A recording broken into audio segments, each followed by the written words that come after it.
Hello, everybody. Welcome to the AskPiesNation podcast, where the pies are hot and the drinks are cold. Nicholas Sacco, your host for this week's episode 18 of Season 5, or episode 131, if you're counting from the beginning. It was nice to see the Pies grab a convincing victory over Gold Coast in our pretty much second home in Queensland, as we keep fighting to seal a minor premiership throughout the back end of the home and away campaign.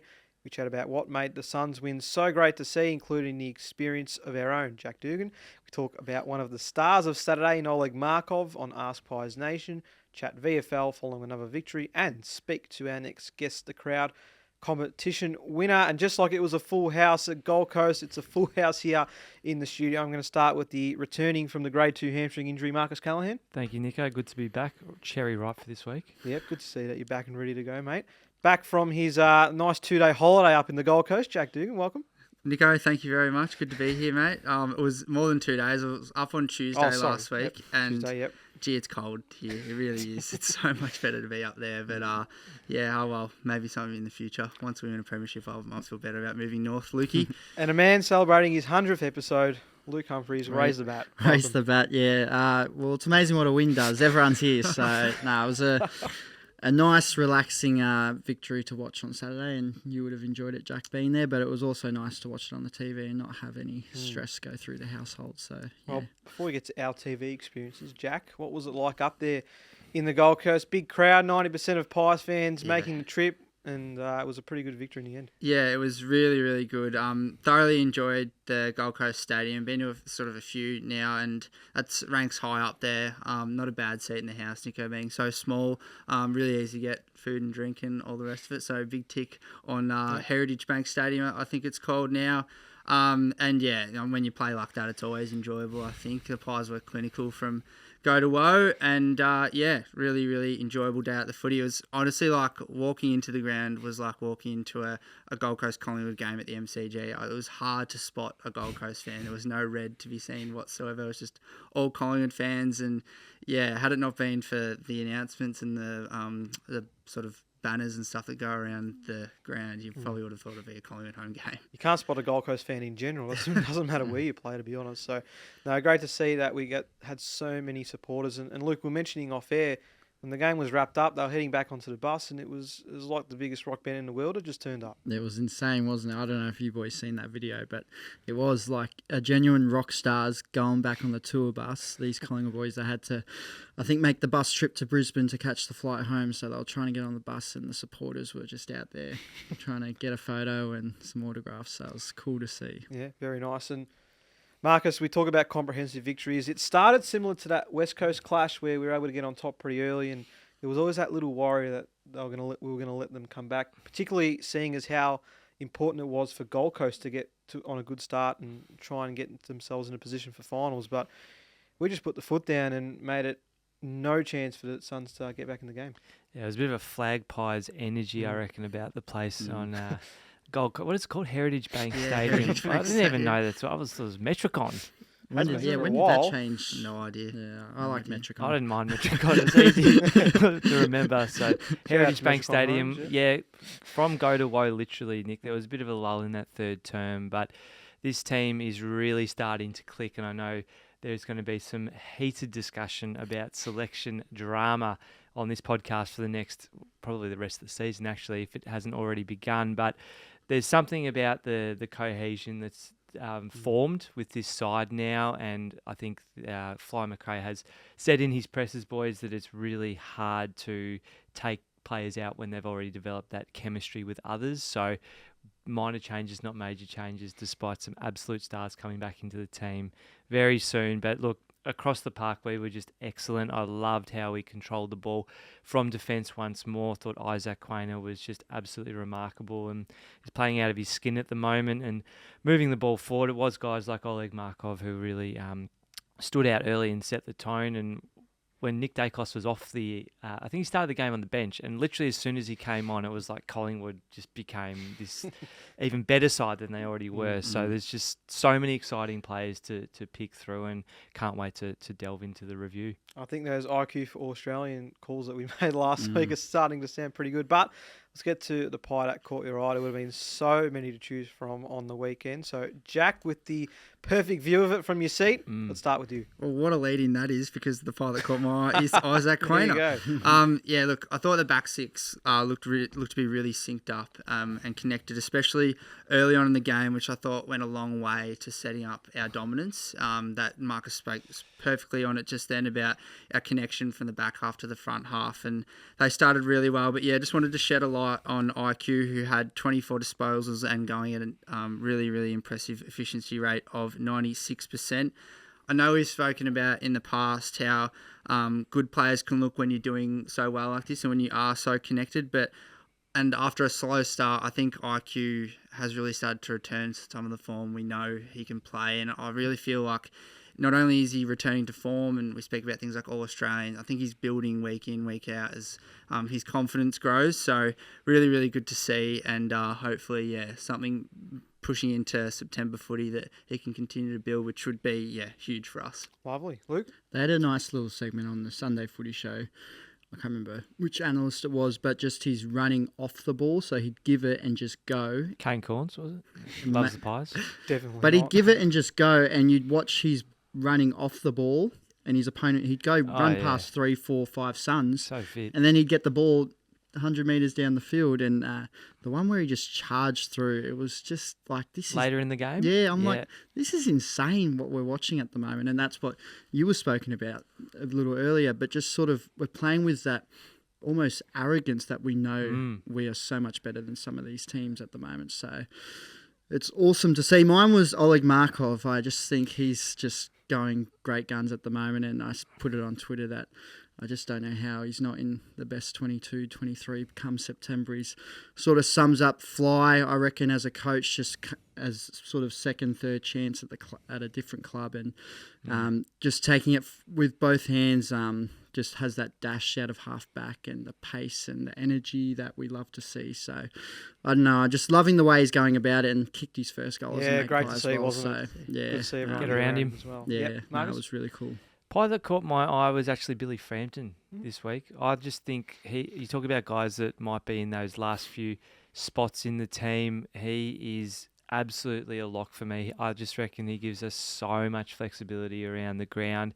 Played forward, kicked 2. Yes, it's against the Suns, but what he offers and like for a big man to grab the ball in the guts and just go for a trot and then slot it from outside 50, like that's the arrogance. That's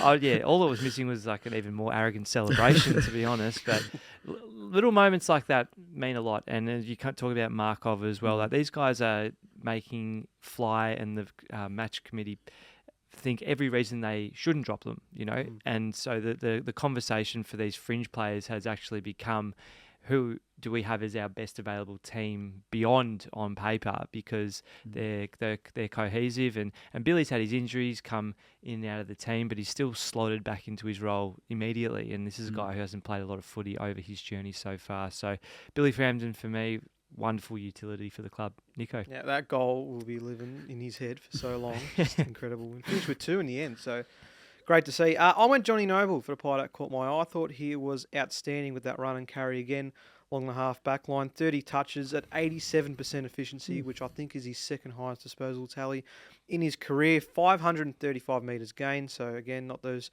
chipping balls that we see from defenders sometimes. He was really happy to get things moving forward. 7 score involvements. And speaking of great goals, how about that sidestep he was able to put through and kick an absolute ripper as well. So, John Noble is just seamlessly fitting into that back six that we're continuing to tone each and every week. Talk about IQ and his efforts. Darcy Moore leading the way from a tall stocks point of view, but John Noble is just going to another level each and every week, and he is a shoo-in to be playing in that halfback role for many years to come, I think. So very happy to see Nobes have a great game like that. Someone else we have to talk about again, and we're going to spend another 5 minutes on him. It's Nick Dacos, 36 touches, 77% disposal efficiency. Again, Luke, second week in a row, no kick-ins from those 36 touches. Pure midfield. Still, he's getting easy touches. Yeah, sure. But I think he led contested possessions and tackles. Yeah. Game high tackles of 10, 13 contested possessions, 10 score involvements. Could have had 3 goals but kicked 1, 33 pressure acts, 500 metres gained, 7 clearances. They might as well give him the medal now. In fact, any individual award that we have in this competition, we just put it in the mail and hand it off because no one's beating him anywhere close. It's outstanding. Well, now he's a pretty much full-time midfielder, and you see at the heat map, all his time is spent right in the guts. So he's transferred. It's come along pretty quickly all of a sudden now that he's gone from being that half-back flanker, moving forward a bit, little spurts in the midfield. Now he's pretty much just the full-time midfielder, and he has just gone to a whole nother level.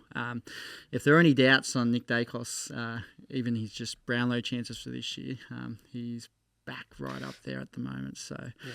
It's incredible. I'm just licking my lips for when we play Port, Butters v Dacos. Can you imagine the Brownlow count when it gets to that match and who gets the 3 votes? It's tantalising stuff, Nick. Yeah, it really is. What was it like watching him again from the stands, Jack? Mate, you say you could spend 5 minutes on him. I can't because I've got nothing to say apart from wow. It's just, yeah, it really is a pleasure to watch him play week in, week out. And Luke just spoke about it there, the quickness of, developing his role from that halfback flanker, and now he's in the guts and producing the numbers that he's producing. It's just, unbelievable. Yeah, and let's just hope we can watch it for many years to come. So, you could say before, even us could admit, he's getting a few cheap ones sort of in defence and no, we don't. Yep. racking them up. But now he's actually really genuinely working hard for him all day, and it's the running off the ball again as well, and the defensive teamwork that he does out there to help this team do what they do. So, you can't fault him at all. Well, one man who I was really happy to see reap the rewards of him and everyone else in the midfield was Jamie Elliott, who was able to snag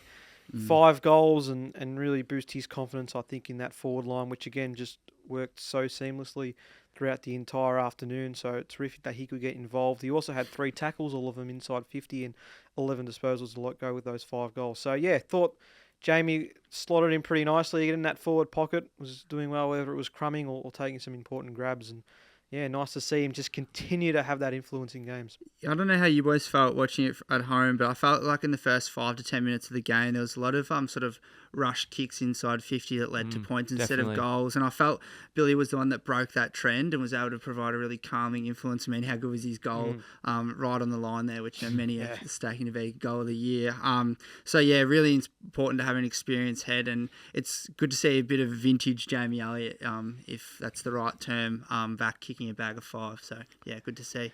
What do we think about his shoulder injury in the context of his season? Because I reckon around round 7, round 8, he just started to go a bit off the boil, and you could see that he maybe wasn't throwing himself as hard at the footy as we know that he can. And yes, he's 30 years old. He's not 26 anymore. But I think that since that shoulder's had a bit of a tune-up, whatever he's done over the bye and around that has really allowed him to now come back into the side and attack the footy harder and play a better brand that we know he's so mature at now.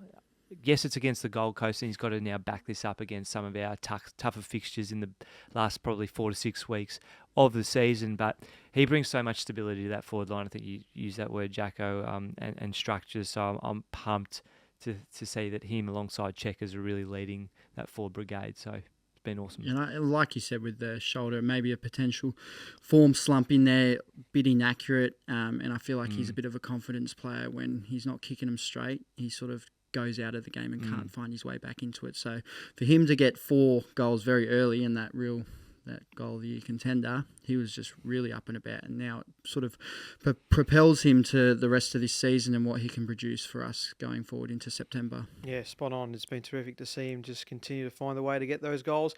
Not to toot my own horn, but I did mention on the Monday headline last week that Darcy Moore would keep Ben King goalless, and that's exactly what happened. But on top of that, you got that on the socials? Yeah. No, I'm not pumping myself up. Just a little Nico. Shout out this time. We went viral if it did. Yeah. We don't want to go too popular. No, that's it. No, your numbers about Ash Johnson taking mark of the year just going off the charts at the moment. So keep that at the moment. Did you see his bounce? Yeah, he took bounce. Oh no! Oh yeah, that's not good. We'll get to that in the VFL report. But no, Dar still had a terrific game in his own right, regardless of the fact that he kept Ben pretty quiet. 20 touches, 15 kicks at 90% disposal efficiency. Kept that on top of 6 marks, 9 intercept possessions, and 330 metres gained. So again, that back line just working so well, and just continuing to rebound anything coming their way. We ended up, I think, Gold Coast ended up with 20 shots on goal, a couple on the full, and they only kicked 5 majors from it. So take what you will, and some of it might have to do with the talent on show from the Suns, but still doesn't take away from the fact that we're just so defensive-minded in that back half, but we're so disciplined as well in the way we want to, win the ball back and rebound. Yeah, I think we've obviously highlighted a couple of key players from the weekend, being Noble and Quainer. Had exceptional games, but again, just want to reiterate your point, Nico. It seemed like the back six just were really, really unified in what they were doing. Everyone understood their role. I mean, you even look at someone like Nathan Murphy, who probably only had less than 10 touches. I don't know off the top of my head. 14. Oh, there you go. Sold him short. Sorry, man. But getting in the fist at the crucial time, being able to know when to take the game on, being able to know when to slow it down. And, when everyone plays their role down there to perfection, I think we got a fair look at that on Saturday afternoon. And, yeah, it looks awesome. And it fits in so perfectly with the way we like to play our footy, rebounding from half back to full forward. And, yeah, some good link-up players in there. Good, as Marcus said off air, to have Paddy Lipinski back as a link-up player in there, nice and clean with the footy. Yeah, and he's one, Lipinski, but having Frampton and Howe both back in there, I think makes just so much more shape. Biggest of differences to that back line, giving Nobles, Quainals, even Darcy Moores and then Oleg Markov types the ability to just go while you've got the safety of Howie and Frampton in that back six. And Frampton, we see like the utility of him to be able to go into the forward line and then go into the ruck. And that's going to keep him in this side, is the ability to play everywhere, and could sort of hurt Cox's chances maybe down later in the season. Well, it could if McStay comes into the conversation, because at the end of the day, having a utility who's more than 200 centimetres, that's rare if you think about it in AFL footy. And when you just, touch wood, never know when one of your big guys is going to go down. So I think that we talked at length when Bucks was coach about, will we have Coxon, Cameron and Grundy, or what's the mix? But Fly's being brave enough to experiment. He consistently says we still don't know what our best version of our side is this year, and we're on top of the ladder and we're this deep into the season. So I think he might be just keeping the other coaches guessing there, Jacko. But at the end of the day, if it's working, then there's a strong case for not taking a Billy Frampton out of the side. So exactly exciting right. times. Yeah, you mentioned the link-up players as well and the impact they're having. Well, we had 75 intercept possessions, which we turned into 11 goals, and we had 70 defensive half possession chains that turned into 30 inside 50 entries. Now, there were so many occasions on Saturday where the ball would go from the defensive goal square to the attacking goal square, and the Suns wouldn't even touch the football. Just so beautiful the way we were moving straight the down the football. guts was just funny. Bobby Hill finished it off. Yeah. How quick is he? He gets quicker every week. Billy, I think. Got Billy that won. Bobby did another as well. Yeah, Joe the Goose. Yeah. Goal's a goal, mate. But can I ask, so everything that we've mentioned about how excellent we've been playing and how everything just seemed to fall into place, do you think the element of Gold Coast not really turning up to the occasion played a big part in that? Or are we, I guess what the right word is, are we actually crediting ourselves appropriately because we did play such a good brand of football that really exposed them? I'm glad you brought that up, because I was just thinking before, it was a bit like the Gold Cones, not the Gold Coast at points throughout that match.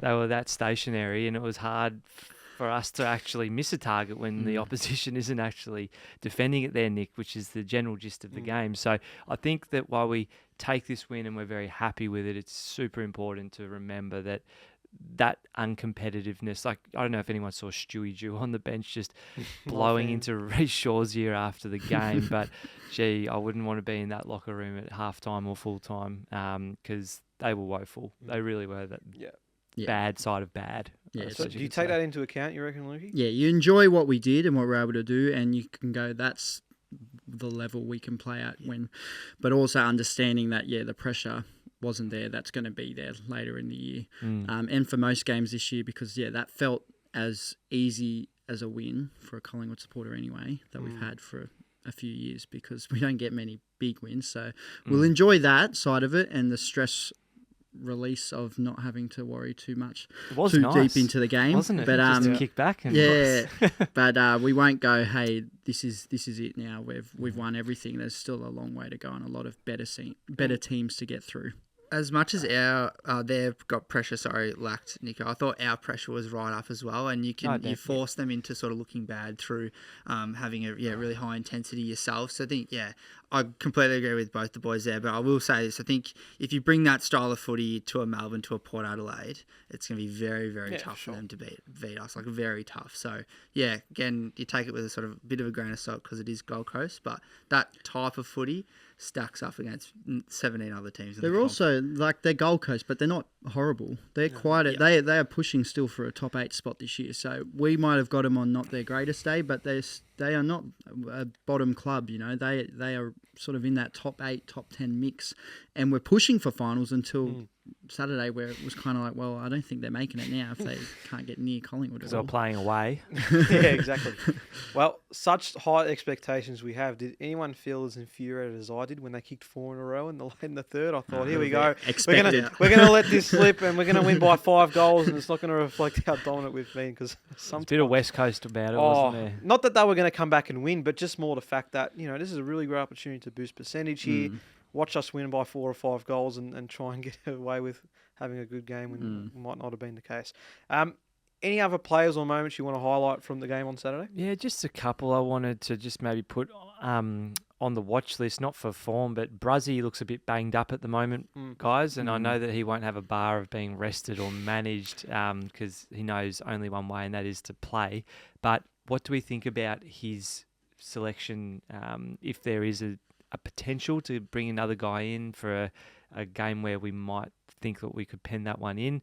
I'm not sure if he's at that level right now, but he is the type of person you do not want out of the team or at 80% fitness come finals. He is heart and soul Collingwood, and you just want him on all cylinders. So he was one, and then Bo McCreary just sort of easing back into the team, potentially off some injury as well. But coming back to Bruzzy, do we think he needs a rest at any point in the back half, or keep playing him? Well, he was banged up after the game before.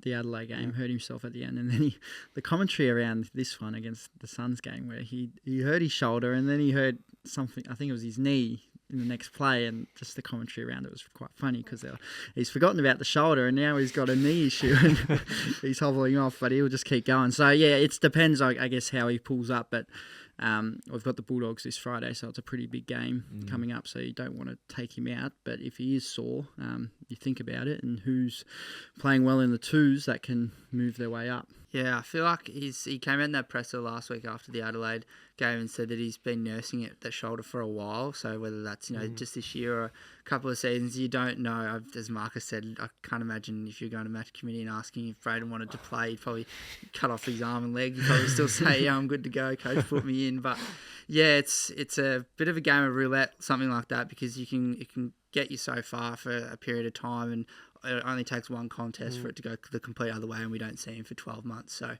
yeah, maybe one to look at. But, again, so hard. Bulldogs this week, huge clash. I think we play Freo the week after that, and then, of course, we go over to play Port Adelaide, which is shaping up to be the minor premiership game at this stage. So, yeah, we certainly need him. Be tough to do, but maybe something for the long run. Give him a week off. Yeah, fingers crossed that the defence can continue to carry an injury he might have, at least for the next couple of weeks. Anything else to come out of the Gold Coast game? Any unique experiences you took out of your trip to Heritage Bank Stadium, Jack? Yeah, well, look, Nick, I'm not one for having too many beers at the footy, but I did drink after half-time just, shout out to Liquorland. It's on the Pirate Life XPAs. They were delicious. I'm sure you can get them at a good deal down there. But I try not to leave my seat too often because it really does give me the irks. You're trying to watch the game.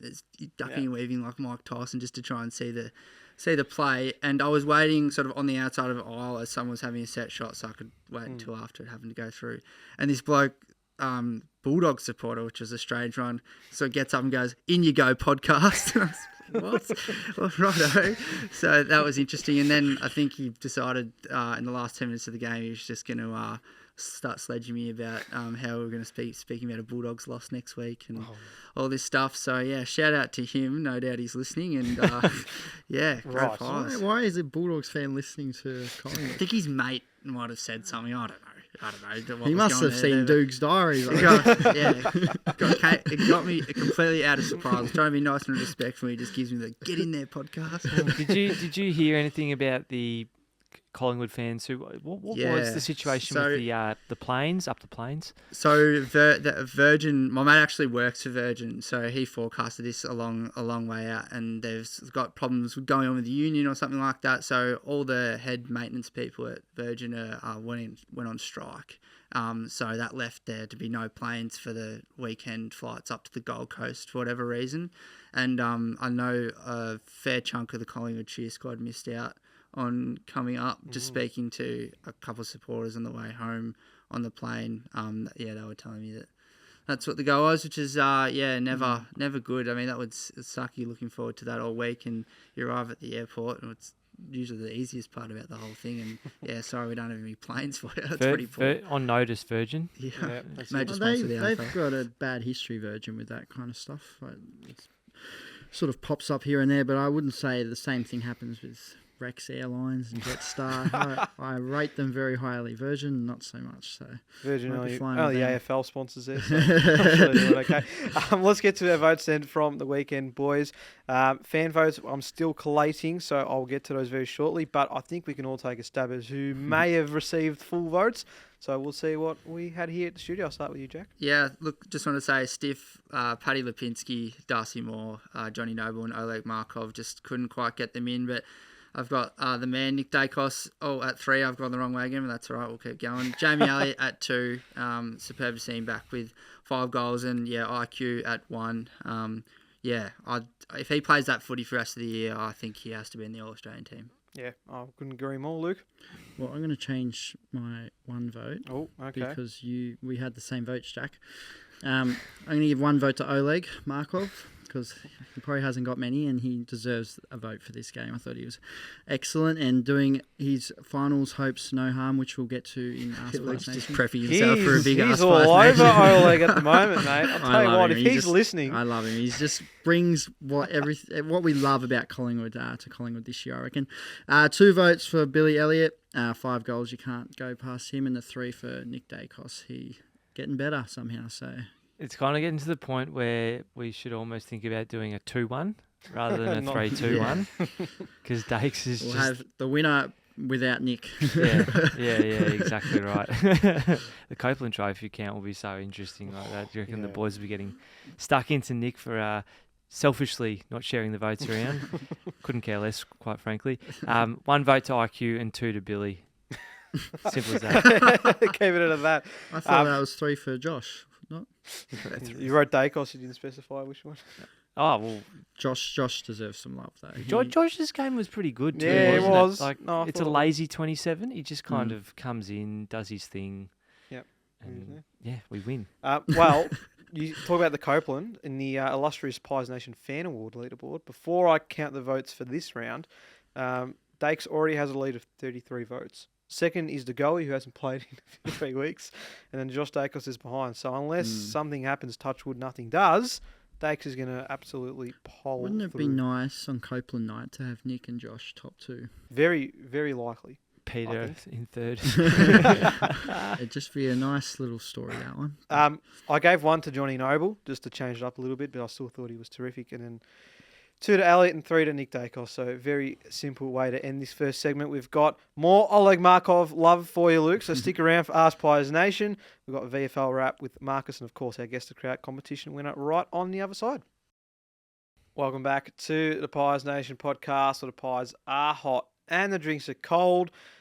Luke's been chomping at the bit to get to Ask Pies Nation this week because it's about his man, Oleg Markov, and we got plenty of responses as a result. Instagram, Facebook, Twitter, YouTube, Spotify, Apple Podcasts, TikTok, everywhere you can find us. That's where we'll be, and we get into another big week of Ask Pies Nation.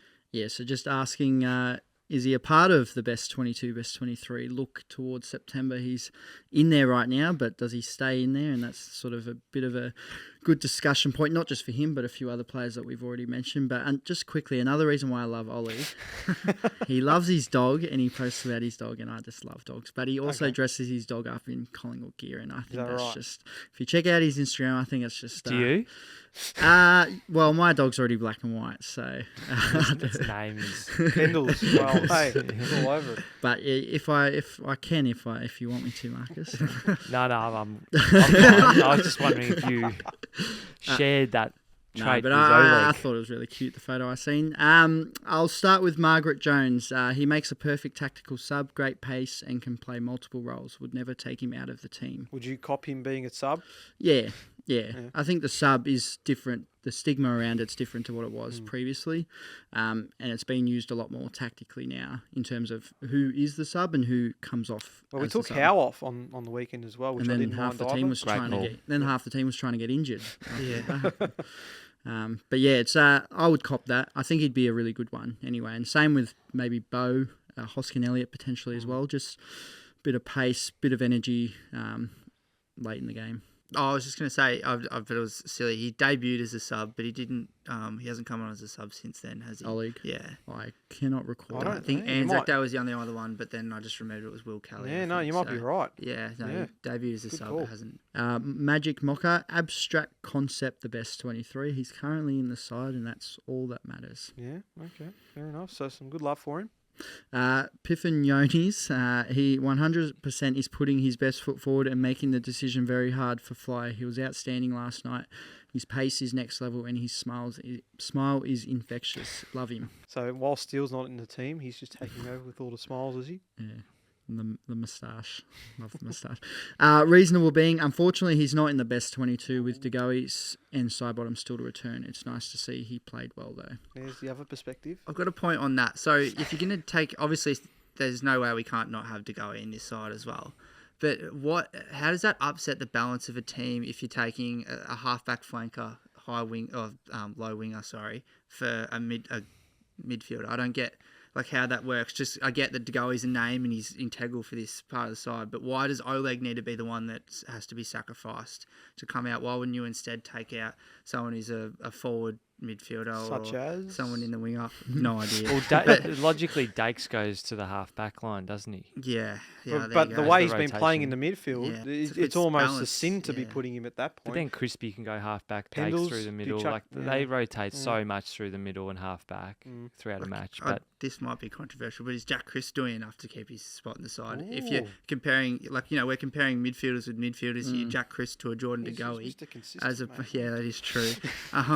As opposed to Jordan DeGoey to Oleg Markov or Daniel McStay to Oleg Markov. It's just not the same. You just want to go viral on TikTok with that. No, I don't, not at all. But It's a fair one, and yeah. it's a fair one that can be raised about, probably not many, but there's the same names that always get brought up aren't necessarily the ones we should be looking at to go out. The Hoskin Elliott, Markov. I think Bo is more the realistic choice potentially if you are to look down that line, but then that takes away the effects that he has on a game too. So it's just Because even can't take Bo even a out. few weeks ago, like Elliott was in that bit of a Yeah. firing line as well, and now you look, well, we have to have him in there because he's so important when he is on. But if he's he fit. Yeah. if he ends up going through a bit of a slump again, then it goes, well, is he?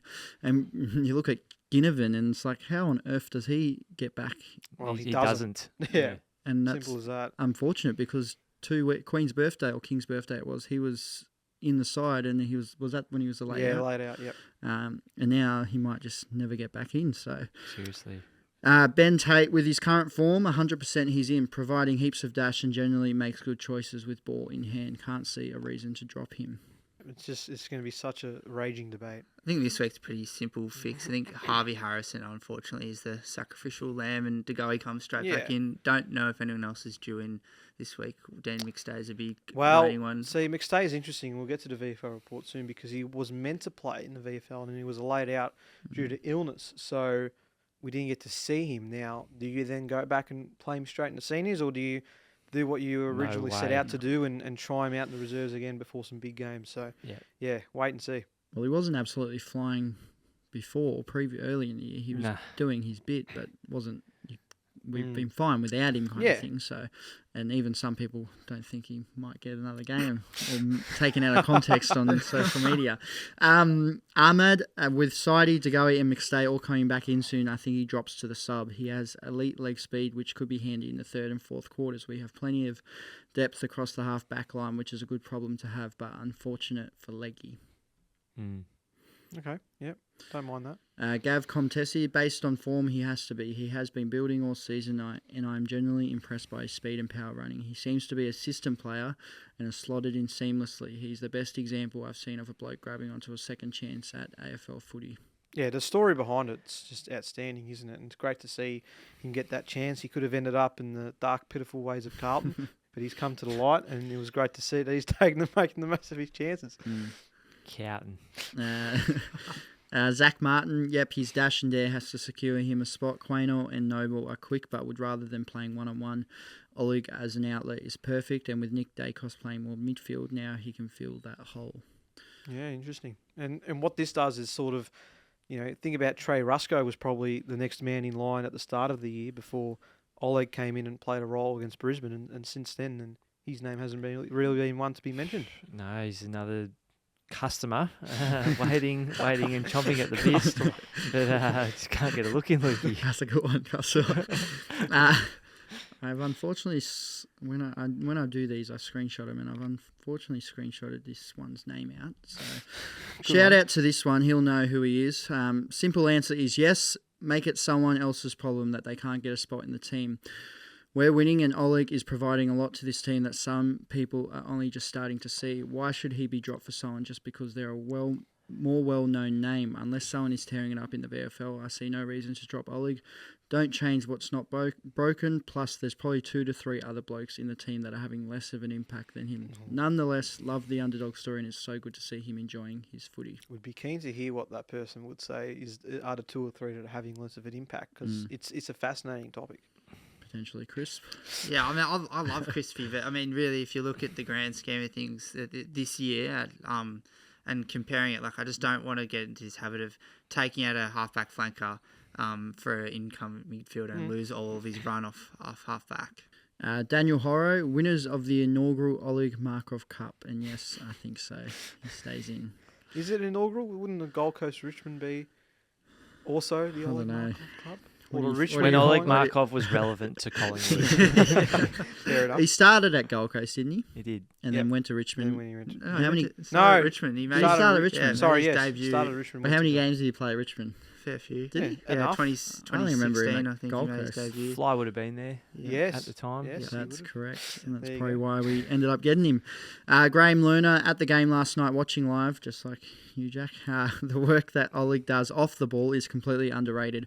I think he has made himself part of the best 22. Frampton is the perfect switch hitter, back, forward and ruck, and he can cover any hole. I wonder if Cox or Cameron lose their spot and Frampton is used for the better all-round coverage. Harrison will lose his spot this week for Degoe.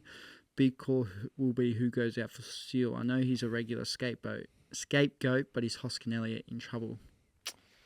Gee, So see, he's just the easy name. Nah, but it has to unfortunately be one that is put in that conversation. As good as he has been for us, Will Hoskin Elliott, there's someone of Sidebottom's ilk coming back in suggests that you make that change. Who knows? Interesting call made as well about Cox and Cameron. And if one of them potentially lose their spot, they give the one that doesn't get dropped as the prime ruck, and they allow Billy to go up and play a role as a second ruck. These are ideas that none of us would have fathomed talking about even weeks ago. Yet all of a sudden we're in such a good bad position, if that even is a thing, that we're at a point now where we don't even know what we're going to do over the next few weeks. Well, just quickly, is there a new segment forming here called like Selection Headaches? What will and Fly are we doing do it this in the week? middle of Ask Pies Nations? Because I feel like we're amalgamating segments that don't exist right now. But is there any more Oleg chat? Just one more. This is a nice comment from Warwick William. After the Adelaide game, we were kicking a ball on the oval of the AIA Centre when all of the team walked past. Most ignored all the kids asking for a signature or photos, but Markov and Hoskin had time for everyone. They engaged in chat and smiled the whole time. All up, it would have gone for 5 to 10 minutes, but by doing it, they have cemented some of their biggest fans. Wow. So, nice by them. Taking their Nice opportunity. insight too. We love hearing that fan. Who was that? Warwick William. Warwick. There you go. Thanks, Warwick. Nice way to end Ask Pies Nation. Instagram, Facebook, Twitter, YouTube, Spotify, Apple Podcast, TikTok, everywhere we are. Yeah. So we'll keep trying to be as global and trending as possible. That was a great Ask Pies Nation segment. Time for our guest, the crowd. Did we have any margin Chippers for a 78-point win over the Suns? No, not one. Okay. Not one really close, to be honest. Thrown by Virgin this week, I would have thought. But the crowd, I guess the crowd as well, a lot were predicting 24,000 plus. I don't know what the capacity is for that ground. It couldn't have been a lot. It seemed pretty full except for a couple of But it was sections, but it was only 22,000. It seemed that, it was the third biggest crowd there. Yeah. But there was a 24,000 previously Collingwood Gold Coast game. But it seemed the flights threw off at least 1,000 potentially. Yeah, there you go. Well, someone that was close is our guest at crowd competition winner for this week, as we seamlessly, as we always like to do, put these headphones on and make it look as though they've always been there. There we go. Beautiful. Yes, someone who was really close was our guest at crowd competition winner. 3 people off, I believe. Yep. So we're going to speak. Potentially our closest ever. Yeah, I think you might be Beneficiary of Virgin in that case. Well, you know what, Marcus, you're not wrong. Wouldn't be having this conversation if those planes were delayed. Fair You income. let her know that. That is a very good point. So we're going to speaking of, from WA. We've got a few WA people on this year, so great to hear that we've got listeners all around the country. This is Amy that's going to join us as part of Guess the Crowd, so we'll see what she has to say about guessing 3 people off.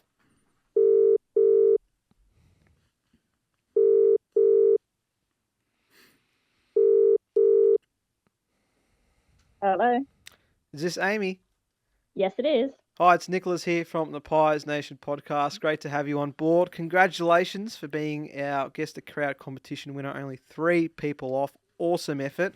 Tell us your viewing experience on Saturday watching the Pies get a nice win over Gold Coast.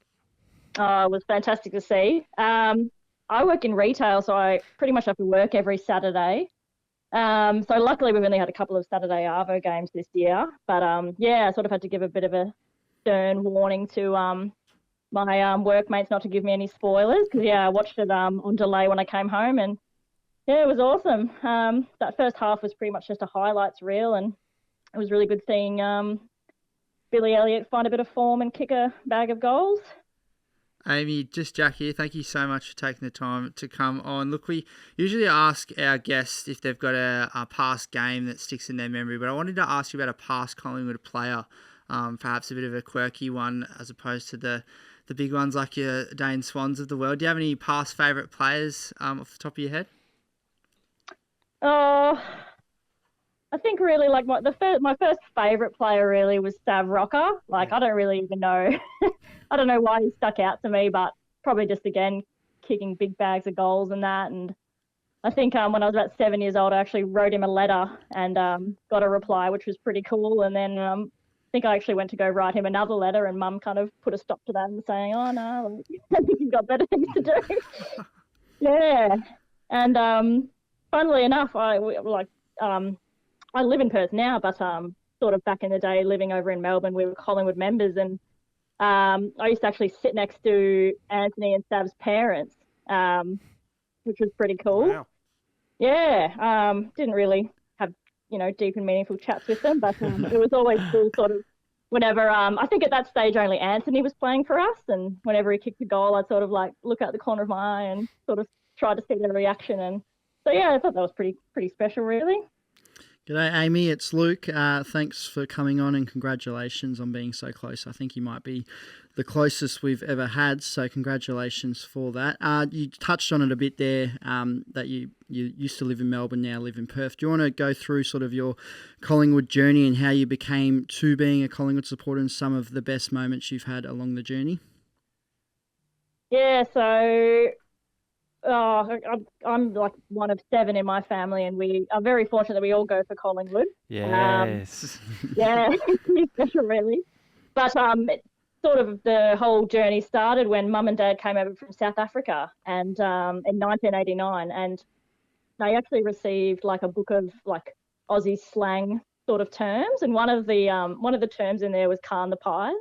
So it's very very fortuitous, really, that it was Collingwood that the author chose, because it could have been a very different journey, really.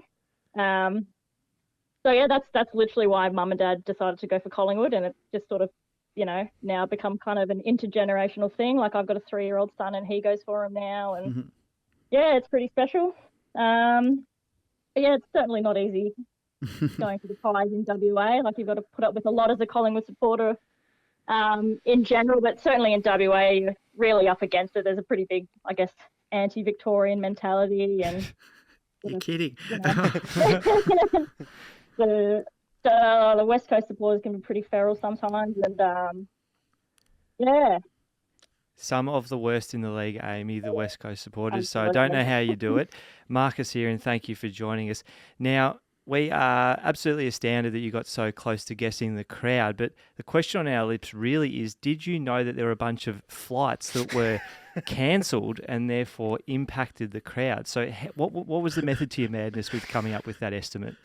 No, whenever I put a guess in, I do make it somewhat educated. Like, I sort of look up the stadium capacity, and then I don't know, take a bit of a punt from there. And I think in this case, when I Googled it, it said Metricon, or what do they call it now? Heritage Bank Stadium. We did the same thing. 22,000 and something. And I pretty much just mashed the keypad for the last three digits. So it was just completely. Are you loving, really? Lukey, are you loving hearing this, the way that a fan has gone about actually? Well, it's a their biggest part, strategy. It's a big part of everyone's week, I think. It's a really good segment that we've sort of developed, I think, over the last few years. But a lot of people would put some great thought and effort into what crowd they come up with, and that's a good one that Amy's just said there, is actually finding out what the capacity is. Very impressed. And probably looking as well at what the biggest crowds there have been at that ground, and this ended up being the third biggest. So for a lot of people that put 24k plus, it would have had to be the biggest Collingwood Gold Coast game ever. So well, that's why she's on. She was on the ball right from the start. So sorry, that was a no. Is that right, Amy? There was not a huge amount of research put into it, and I didn't have any inside information at all. Lovely. Amy, it's been another magical season for everyone that follows the Pies, and it's been great to see us do so well and currently sit on top of the ladder. A two-parter here for you. What's been your favourite moment so far of 2023, and do you believe that we can go all the way and win Premiership 16? So I definitely can't go past. In terms of my favourite moment, we get one game over here in Perth that features Collingwood. So we sort of try and get over once a year as well to watch a game. And this year we went over for Anzac Day. And nice. It was just literally, it is hands down the best game I've ever been to. Obviously backed against the wall in that last quarter, and just witnessing that Nick Dacos magic was absolutely unforgettable. We were sort of right in the Collingwood Legends members. So, I'll definitely remember that for as long as I live, I reckon. Love that.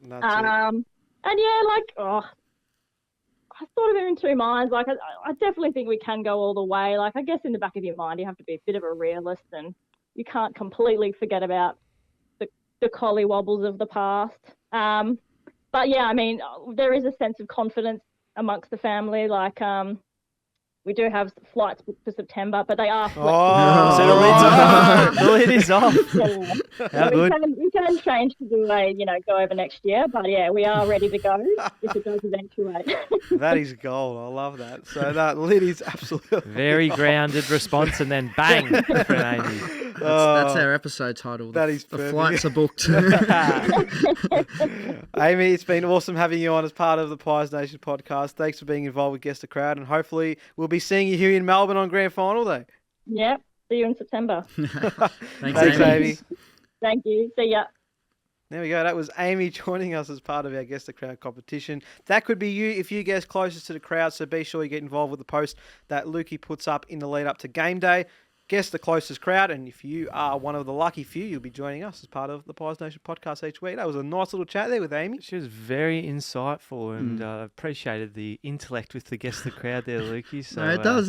I appreciate the thought that some people may go to getting that, and some people I know are I want to get on the pod. I've got to try and get it's close. The only way you can do it. And then we're sitting there, and the crowd comes up, or get messages through on what the actual crowd is, and they're like, "Oh, I might be on this week. I'm a bit close," and then I'm like, "I'll let you know when I check," and then they're nowhere near it. So there is another way. If you know any Collingwood players, that'll get you on this That would podcast. Oh, must be so good for her as well, Nico, living in WA, just to witness how bad West Coast are going at the moment. How much of a rabble they're in. It just must be Those awesome fans. for Lovely. Collingwood. Even Fremantle supporters have probably copped it over the years as well. Yeah. What's also awesome for Collingwood is the VFL because we've won 4 in a row. So Mark is up and about for his VFL report when we made the trip to Franger and got the victory. Yeah, Nico, turning the season around. There was a string of losses followed by a string of wins. And so we do find our way inside the top 10. Still find it strange to say that in the VFL competition. So we are a sniff at finals, which is wonderful. Looking at this weekend's performance just gone. Tough conditions, but we still managed to make it close to a 100-point win. So Finn McRae continues to knock down the door, boys. I think we've been saying that for most of the season. Joshy Carmichael as well, finding it hard to get into the side, but a goal-kicking midfielder in the VFL. So playing very well. Ed Allen starting to build, and the man we must talk about, though, is Reef McInnes. 6 goals, 15 disposals. So huge game from Reef. It's an interesting performance to highlight because he seems to be playing his best footy up forward, but he did play all of his juniors as a midfielder, and I think he would still have expectations of himself to someday break into the Collingwood midfield. Not sure when that's happening exactly, but he is one to keep an eye out for. And on a bit more of a sour note, I suppose, Jack Ginnivan just with the one behind Nick, so not doing nearly enough, to be perfectly honest, to get a look in, at least on the paper. Ash Johnson with the 1 goal too, and we just had a look at that bounce. If you haven't seen that, Ash Johnson, will be licking his wounds with that performance for some time. And 1 goal, 5 disposals for Nathan Kruger. So just finishing off with some of those tall stocks, like you think about the depth that we have available at the moment, guys. It's a luxurious position to be in where your team's flying, and you've also got probably half a dozen blokes who could step into the team and play their role, despite having a bit less senior footy under their belt. So that was just going through some individual performers. We do play the Dogs this weekend. I think that is a curtain raiser for the Pies. I'll double check that, Nico, but we'll get the in-depth analysis from the Surge. Surge all over it as always. Pies' intensity and running game on display for most of the day. A star-studded side, particularly up forward.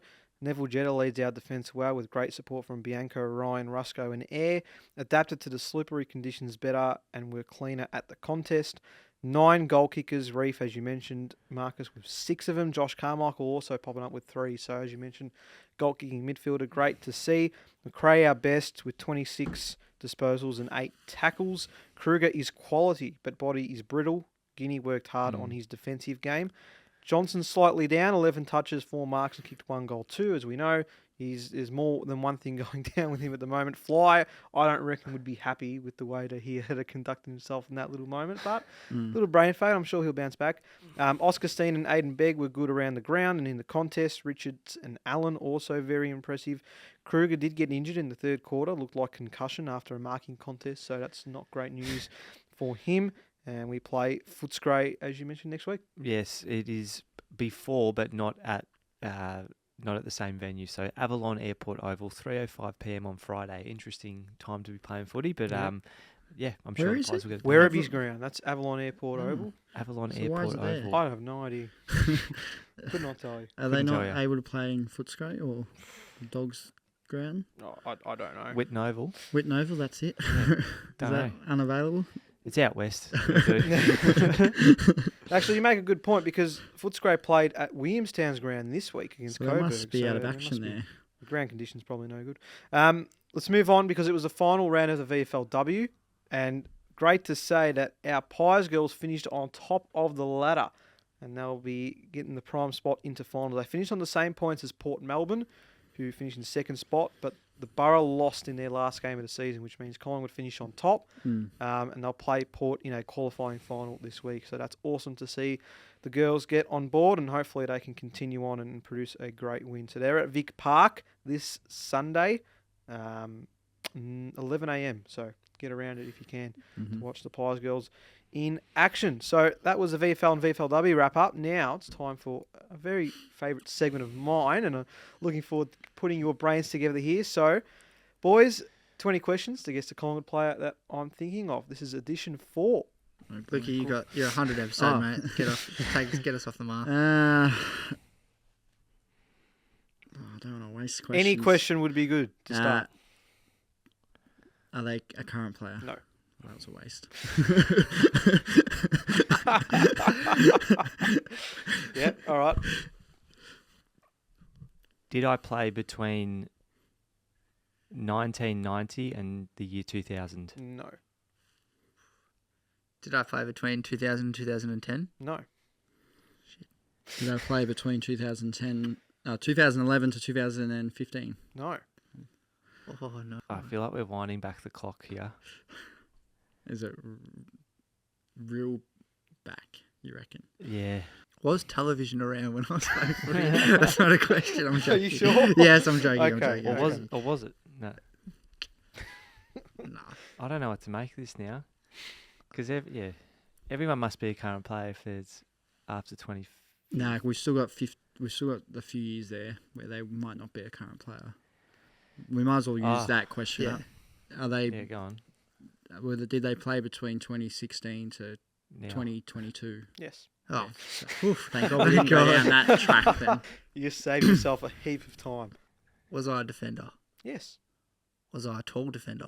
So, 2015 trying to to think. So, 2021. Defender. Was I a fullback or centre half back No. as my position? No. But I'm also not. Okay. Was I on the list last year? Yeah. Do I play for another club currently? No. Okay, so it's not James Ash. 10 down, 10 to go. Did I retire at Collingwood or did I leave for another club? No, your last club was at Collingwood. So retired at Collingwood. Your last club was at So Collingwood. not retired. Did I play in the 2018 grand final? No. Oh, that's thrown me. What was the recap on the tall defender, small defender? You asked. It was not a tall Not a defender. tall, no. So, Sorry, gotcha. small to medium sized defender. Was I a medium-sized defender? Yeah, I'd say so. You would say so? Okay. Oh, I didn't play in the, no.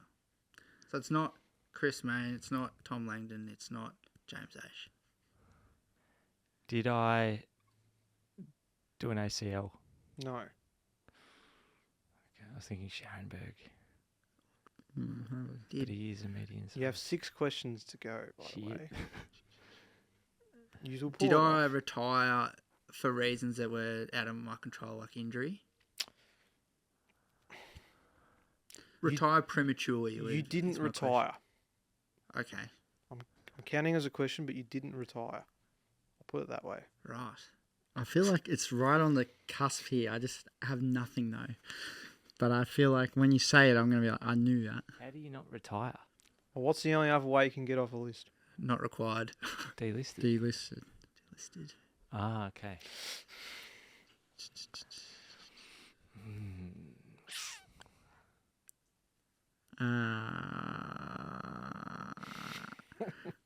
I have someone in mind, but I can't think of if I've got the years wrong or right. Narrow it down. I've got it. I don't know how to ask it without. Was my number above 35? No. That was a big number to pick above. But I don't anyway, even know what that's number okay. this player That's I'm okay. thinking of wears. So, or wore. Stumped you a bit here, haven't you? Did I play senior footy? Yes. Okay. I thought you'd gone real hard and gone for like No, someone no. we drafted, No, but just like no. never got a look in. No, I wouldn't be that cruel. Defender. Medium-sized How defender. many questions are left? You've got 3 to go. Gee, we've really Medium-sized got defender, enough. I don't want to waste one now. less than number 35. We've pretty much got one guess at who it is each now. Yeah, we're gonna have a ping, don't we? Just about. Oh mate, this is hard. Think about what you got so far. And you're saying he didn't retire, he got shown the Without door, saying it. respectively Yes. told, thank you for your services. Can I have a stab since Go we're for through? it. Is it Ben Sinclair? Not Ben Sinclair. Okay, that's me cooked, lad. Sorry. That's not bad. Well, I have someone in mind, but I don't think. Have a guess. I think they were a higher number. Adam Oxley. No, not Adam Oxley. You got Yeah, the one. Ox was 43. Yeah, One- That's why I was like, hey, it's not him, but I One guess to go. thought It'd be huge. I can't. I've got no one I else in actually, mind. I likewise, I just flat out have absolute. But as soon as you crickets. say it, I'm going. Absolute. Could this be the first one we do that you don't get it right? It feels like it. I've got absolutely nothing. If anyone else has got anything on their lips, like I'm not even at a position where I could say a name.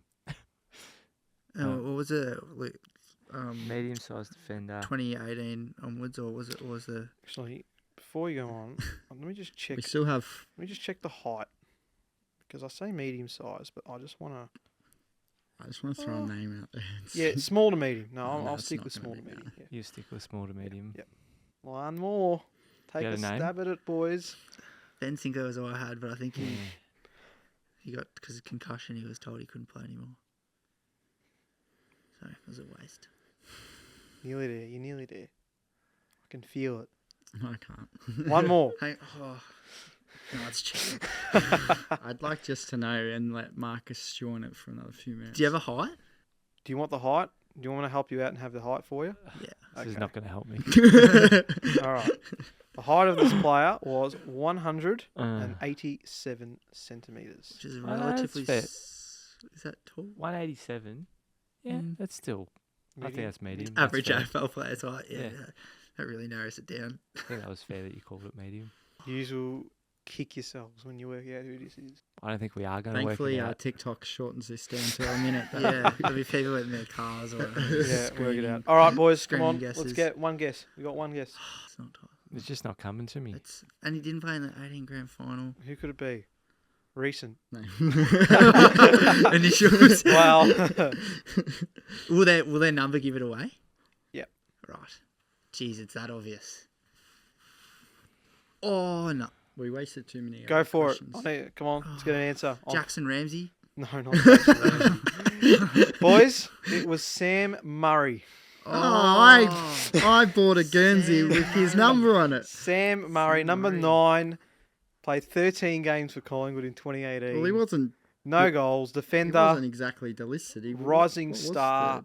Well, yeah, he was. So he got the drug suspension. Yeah, And then that's Collingwood redrafted him as a rookie in 2019 and then didn't play in 2019 and at the end of that season got told that he wouldn't be playing anymore for Oh, us. that's so under the radar. So that is Wow. Sam Murray for Wasn't you. even- it wasn't even 2018 a thought. Rising Wasn't that- Star nominee as And I well. fell in love with him when he come to the club, and He was our best player in the first 2 weeks of yeah, that year. bought. Did he? Was it Anzac medal he won, or he got? Nah, didn't win no, any medals. not He got that Rising Star nomination against Carlton. And, Yeah, Nicholas I know. Spot I, on. I was in the phase of putting numbers on the Guernseys, and I've got the number 9 on the Guernsey for him. But now it Played kinda round worked out. 21 of that year and then got the drug ban. Otherwise, he probably would have been in that grand final. After that Richmond game. I Something think, like that, yeah. yeah. There you go. So that Sam Murray for you. Far There you out, go. Sam Murray. Very I good, feel Nick. better now because I don't know if a lot of people will get that. Like out listeners. No, 'cause such So- a flash in the pan career, really. Like, sort of Yeah. came on 2018 and I thought, who was this? And then, yeah, a few off 2-1-0 is still the scoreline then after 4 attempts at the 20 questions. Before we wrap up then, let's move on to our Monday headline for this weekend's clash against the Dogs at Marvel Friday night. Marcus, you're pretty good at these. Let's start with you. Oh, God. Think of Oleg. Luke, you can work something out along the way. Yeah, Jordan De Goey, 3 votes, 35 disposals and 2 goals. Oh. He just absolutely tears down Friday Okay. night football. Got a Love it. massive cheer On return. at the game on Saturday. Is that night right? When he popped up on the screen. Probably almost the loudest cheer of the game. So Oh, beautiful. fans really looking forward to having him back, as are we, no doubt. Oh, Monday headline. Mason Cox keeps Dan McStay out of the side with 5 goals. Wow. Oh. Wee. That is a huge call. What was that again? Which? Mason Cox keeps Dan McStay out of the side with 5 goals. Wow. That just causes more selection headaches. That Love would that. be insane. I'll go with because he works like a dog every week, and we're playing the Dogs. Oh, here we go. Checkers to kick 6 6. Nice. Oh, yeah. and get Oh, some reward He's because due. on the Gold Coast game and just most games he works his ass off, doesn't get reward all the time, and I think he kicked the 5 earlier this year, but it'd be nice. I thought he worked really hard in this Gold Coast game on the weekend and didn't get much reward for it. Gets battered and bruised, and I think it'll be nice for him to have a big day out, and I think that can come this Friday. Yeah. Going similar route in terms of the forward stocks, everyone's sort of had their turn in the forward line.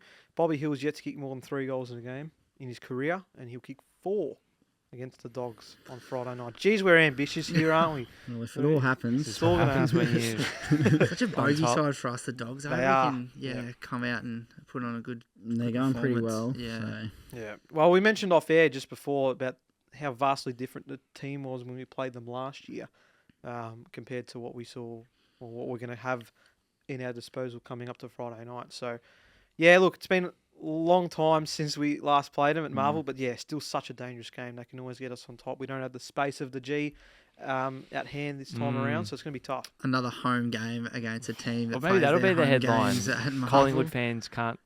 It's packed house, Well, sold out crowd. they're not going to have Virgin flights as an excuse. No. So, the Not bus this- is not going to turn up. I only managed a standing room, so it is going to be a big Yeah, crowd. but just coming back to this game, obviously we don't do the selections anymore, Nick, because of the Tuesday teams and all that sort of thing. We do this pod on a Monday, but 3 tolls now that I think about it against the Dogs on a you would think pretty fast game at Marvel. Do we need 3 tolls in the side this week with Tim English and lob pinch hits in the ruck, but he's forward and they don't really have a bona fide Jamara, Norton, Jamara, yeah. backup English. Yeah. You think They're we pretty- could play I 3 think tolls? it's worth having. I think we almost cost ourselves not having Frampton in there. I know a little bit different scenario, but nonetheless, I don't see us moving the Magnets too much in that area of the ground. They're pretty tall. It's probably a side to have. They're nice tall side to have forward. a few talls. Yeah. Yeah, could we look a bit slow up forward, is what you're saying, Marcus, if we've got too many big blokes down there ourselves? Yeah. Because they move the ball pretty quickly as Yeah. well. So I think that'll be very interesting to see how Frampton's utilised. Yeah. I think we've adapted to our game style so well that we're used to the speed, even coming into the other True. direction sometimes. Frampton gives us does a lot of move extremely well for a big man. Didn't you see his goal? Highlighted by his goal. It's unbelievable. Exactly right. He's never seen as much space in his life as he had there. So. Loved it. There we go. All right, well, that's going to do it for this week's episode of the Pies Nation podcast. Thanks for sticking around. Be sure to get involved on all our socials and give us a 5-star rating and the subscribe button. Make sure you hit that plenty of times on YouTube too. So, Jack, Luke, Marcus, thanks, boys, for coming on. Thank you, gentlemen. Thank you. Thanks, Nico. Always you. good.